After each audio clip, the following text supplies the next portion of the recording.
All right, guys, this is my UFC Bautista versus Oliveira recap. There were some great performances, some mid performances, and some crazy moments in this card, honestly. So let's get straight into the recap. For the first fight of the night, we had Saigula taking on Cachoeira, and this was honestly a decent fight. Um, it was a great striking match. Saigula landed 150 significant strikes. They were both bloodied up, honestly. Like Cachoeira landed 99 significant strikes.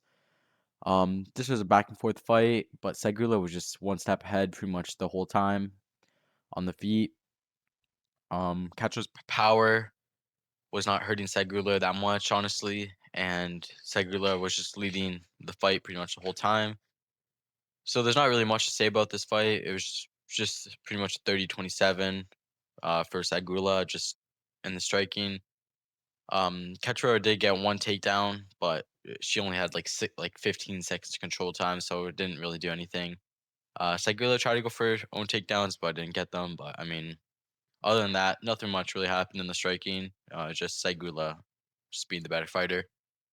So this was a good one for her, I guess. And so we'll see what's next for her in the future. And this fight, Gaffarov versus Wicklax, whatever you want to say his name. Oh my gosh, this fight. So first round, Gaffarov was landing the better shots. Like he won the first round. It was pretty close, but I am pretty sure more than likely Gaffarov won that round. The second round comes in, he gets hurt to the body like right away, and Wicklax pretty much controls the whole round just on the ground. Good transitions. He got mount a few times, took his back, was throwing some submissions, and then the third round comes in. Gaffarov is pushing the pace the whole time. He's landing good body shots. He's going to the head. Um, he was landing much more strikes than Wicklax in that third round. Wicklax was just getting backed up the whole time. He was losing the whole fight. Gaffarov, his low IQ, he decides to go for a takedown, and maybe like the last 15 seconds of the fight, or he went for a grappling exchange or something, and Wicklax gets a guillotine. He flips it into a mounted guillotine, and there's like 5 seconds left. Gaffarov is fighting for his life. He's trying to take his mouthpiece out so he can breathe, so he can get like a little more oxygen. And then taps with literally a second left. And then he was trying to say, "Oh no, he tapped after," but it was like a second before the bell went off. And this was just room temperature IQ for Gaffarov. He did not he could have just ran away for the last 20 seconds or would have won that fight. But he goes for a grappling exchange, gets caught in a guillotine, and gets submitted with 1 second left. He would have won that fight. Oh, that's I don't even know how Gaffarov feels about that after this. He probably didn't sleep last night just thinking about it. But I mean, that's fight game. He made a terrible choice and he paid for it. With Glax, that's a win, I guess. He looked good in the second round, but other than that, he didn't really look the greatest. Um, so yeah, there's nothing else to say other than that. Just bad IQ for Gaffarov. Sold him the fight, but let's move on. This was an entertaining fight, though. To be honest, the rounds were good exchanges, good grappling moments. They both had their moments. Wicklax almost finished him on the ground in the second round, and Gaffarov was laying big shots. So it was a good fight, but Gaffarov's IQ sold him. So let's move on. Then the fight between Kong Wang and Eduardo Mora. Kong Wang looked good first round. In the first round she got a knockdown just near the end. I'm pretty sure it was. She was clearly the better striker. And Mora landed 12 significant strikes. Um, yeah, 12 was like okay. Uh, Kong Wang only landing 40 significant strikes, but she was clearly the much better striker. She was hurting Eduardo Mora so much. Mora was gassed by the third round, but Mora did have her moment. She had 3 takedowns with 8 minutes of control time, and she was going for some submissions. She had a submission attempt, but Kong Wang was able to fight it off. And Kong Wang actually had her own submission attempt of her own, which is kind of surprising, but Kong Wang was clearly the better fighter. She did struggle a little bit on the mat, but Mora is a good grappler. Um, but it was a good um, fight for Wang Kong. Judges scored it 30-27 and then two 29-28. I think it was 29-28. I think Mora did take that second round, I think it was, just grappling in the control time. So, but it was an okay fight. It had its moments and sometimes it was boring, but good fight, good win for Wang Kong. She's on a roll. I think she's on a 4-fight win streak now, if I'm not wrong. Let me see here. 3-fight win streak now. So she's moving her way up, so that's good. But let's move on. Then Javid Bashrat taking on Gianni Vasquez. Vasquez obviously taking this fight on like 2 days notice. He missed weight by like 5 pounds. He actually did have a he put up a good fight, 29-28, so he won a round. The first round, Javid was able to win. He was the better striker. He had the control time, more than 5 minutes of control time than Vasquez did. He had 3 takedowns, and he scored a knockdown too, which that's good, I guess. But in the second round, Gianni was able to come back a little bit. He was going for submission times of his own when Javid would go for the takedowns. He was rolling for leg locks, I mean heel hooks. So that was pretty smart of him, to be honest. And then it was 1-1 going to the third, and then Javid was able just to get the takedowns and be the better striker and just edge out the decision win. But I am not a fan of Javid Bashrat. Um, when was the last time this guy got a finish? Oh my gosh, back in 2021 on Contender Series. One, two, three, four, five, six, 7 fights with no finish.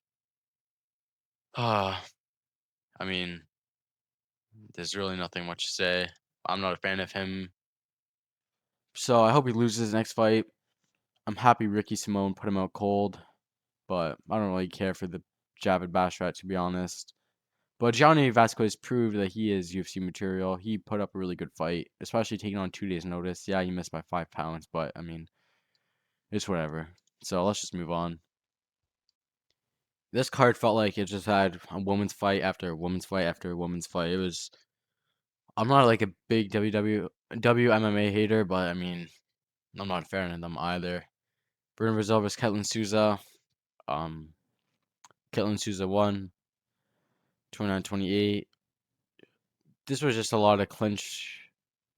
I mean, like up on the fence because she had one take.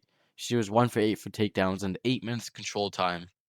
They pretty much landed the same strikes. Bruno Brazil was landing really good knees to the body in the first round. But I mean, really nothing much happened. Like there was a lot of up on the fence work, and Ketlin was able to win the control time, I guess. So I'm not going to take too long in this fight because I don't really care for it. So good one for Souza. Bruno Brazil, that's another. Her record is like just win loss win loss win loss win loss in like the last like 8 fights. So she's probably gonna win her next fight. So we'll see. But that was a good bounce back win for Ketlin Souza. I'm pretty sure. Yeah, after 2 fight losing streak, she got the win. So that's good, I guess. Okay, now this was a fight that we kind of needed. The last couple fights where there's a lot of decisions going on. Then we get to Nikolai Veretennikov and Nico Price, and this was a short one, just lasting just over a minute and a half. And if you haven't seen it, you have to go watch it. Veretennikov got the knockout, but Nico Price was outstanding. Like he didn't fall down. He was out, but leaning against the fence, just standing there. It was really weird to see. I've never seen something like that. Like you'd think he's still there a little bit, and then you realize he's like limp, but he's like standing up against the fence. I've never really seen something like that. So it was pretty cool to see. I know that's pretty bad, but like I think I called a round one knockout in my prediction video, actually. I'm not too sure, but I called it a Veretennikov knockout. But this was a good performance. This was a performance Nikolai needed just to get a good knockout win. His first finish in the UFC. Nico Price, he's been out cold quite a bit. Not really sure where he's going to go next, but this fight was good. For as long as it lasted, it was entertaining. It was a cool knockout to see. So this was a good one of the best fights up till this point. So let's move on. But great first round finish for Nikolai Veretenkov. Then we had, I think, the biggest favorite on the card, Daniil Donchenko taking on Alex Morono. In the first round, Donchenko put on a beating against Alex Morono.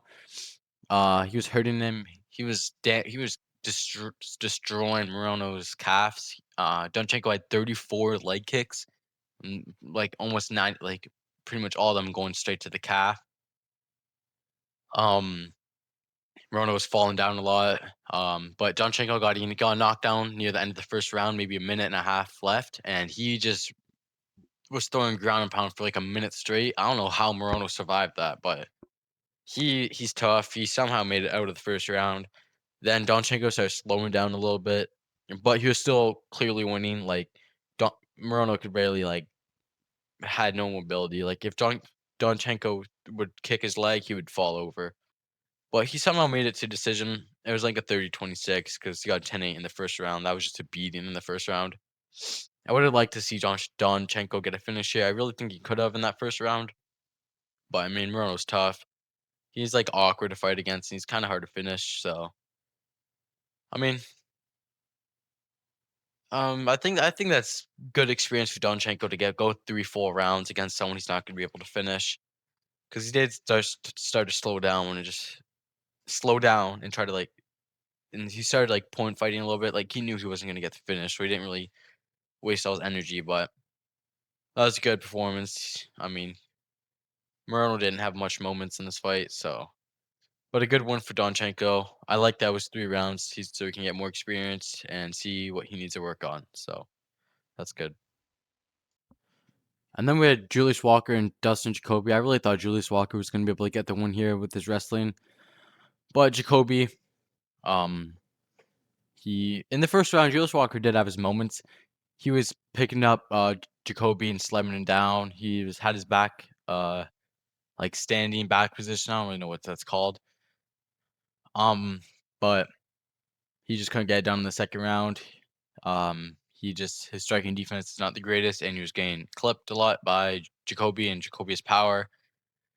So he was really hurting Julius Walker. He survived a little bit, which I'm surprised, and then it was over. Like he couldn't defend himself. So this is Jacoby's third knockout in a row. And I think, yeah, third knockout in a row, all in different rounds, round 3, round 1, and round 2. So we'll see what's next for him. He is a bit on the older side, I'm pretty sure. But he's looking good in his fights. Yeah, he's 37, but I mean that's not too old. But that's a good win for Jacoby. There's really not much to say, to be honest. Julius Walker, he has to improve his striking defense a little bit. His head's too much in the air, and he doesn't have a lot of head movement, which costed him. But we'll see. So, but overall, good striking performance by Jacoby. But Julius Walker did show his takedown ability, which he showed. So let's move on.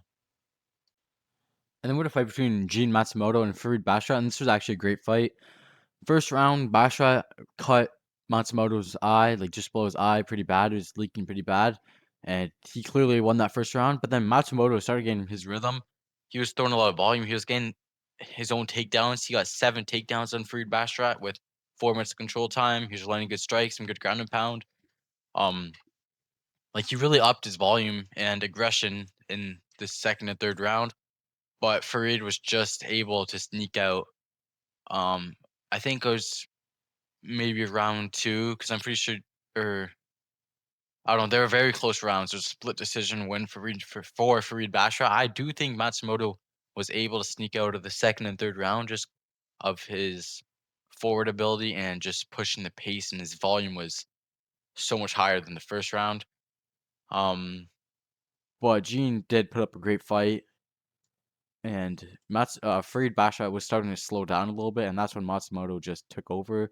Unfortunately, he was not able to do enough to get the win, which is unfortunate. I'm a fan of Matsumoto, but it is what it is. Um, both Basharat brothers won this card, so I bet they're happy. But it was a good fight for Matsumoto. He did good. But I'm trying to think what else to say about this fight, to be honest. There's not much really. It did look like Gene Matsumoto was struggling with the range a little bit at the start, just because Basharat was so much longer than him, and Matsumoto looks so much smaller in the octagon, which I was expecting, but he adjusted well. He adjusted pretty well because he just started going forward. But great fight, great performances by both ends, to be honest. So it was a win-win, sort of. But then Mikhail Jacek and Mark Andre Barriol. I thought like Jacek was gonna be able to get the knockout here, but Barriol was defensively sound for the most part. Like he had his right hand like glued to the side of his head because he was scared of that Oleg Jacek left hand and left hook. I mean, I would too, but first round, Oleg Jacek was landing better shots. He did stun Barriol a few times, I'm pretty sure. Second round, Barriol was able to start brawling a little bit more, gaining the clinch and throwing elbows, knees, and that was really starting to hurt Oleg Jacek. Oleg Jacek started going for his own takedowns, which I didn't think I would ever see. Um, but third round, he was able to maintain his distance and just win the round. He was just a better fighter in that round. Barriol didn't have much moments, so it was a good. It was a good back and forth fight, especially in that second round. Oleg Jacek is now on a 3-fight win streak, most of them being bombs like Mearshart, Cedric Dumas, and Barriol. So I think you should get one more, maybe someone in the top 15, I guess. I don't know. Barriol, not too sure what's next for him. Probably just another prelim fight. Um, or just, yeah, definitely someone unranked for sure. But I mean, it's good he didn't get knocked out, so that's a win for him, I guess. He did look a lot better defensively, but other than that, other than the second round, he didn't have much moments. So good win for Oleg Jacek. But I thought he was going to be able to get the knockout, but Burial was ready and he clearly knew the danger of Oleg Jacek's left hand. So I guess I think that is the main reason he was able to not get knocked out. And then Jilton Almeida with another beautiful performance against Rizvan Kuniev. Jilton Almeida went 0 for 8 on takedowns. I mean, who is surprised? Not me. Rizvan Kuniev, I mean, I was kind of surprised they went 0 for 8, but the fight was literally like this. Gelatin goes for takedown. Rizvan stuffs it, ends up on the fence.